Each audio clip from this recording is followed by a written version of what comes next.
الذي أنزل على عبده الكتاب ولم يجعل له عوجا والصلاة والسلام على سيد الأنبياء وعلى آله وصحبه ومن تبعهم بإحسان إلى يوم الدين. أما بعد، أعوذ بالله من الشيطان الرجيم. بسم الله الرحمن الرحيم. قد أفلح المؤمنون. صدق الله العظيم. محترم جناب قاری فضل اکبر صاحب، شیخ الحدیث جامعہ ہادہ، شفقت منصوری بھائی، نثار بھائی اور سمیع بھائی، ذمہ دارانی جمعیت اور تمام ساتھیوں کا میں شکریہ ادا کرتا ہوں کہ آج کی اس نشست میں آپ ساتھیوں نے مدعو کیا.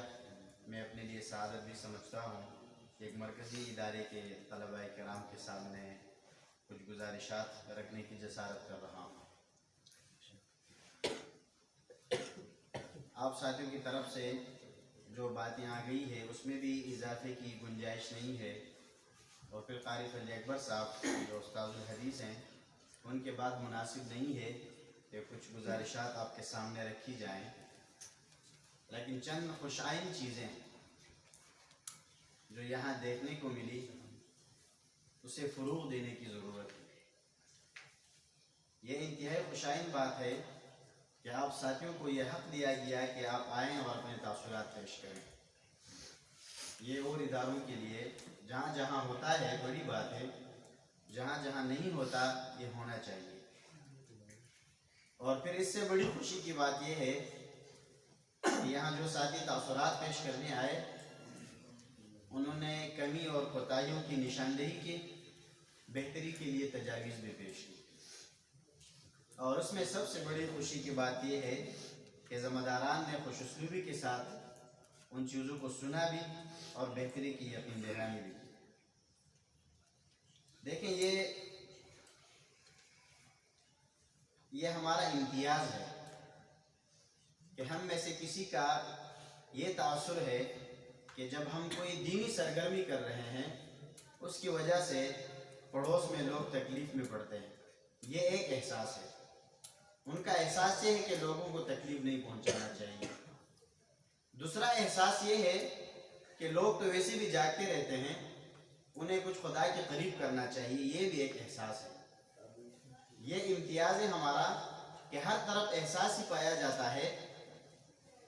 کوئی ایک صورت میں سوچتا ہے، کوئی دوسری صورت میں سوچتا ہے.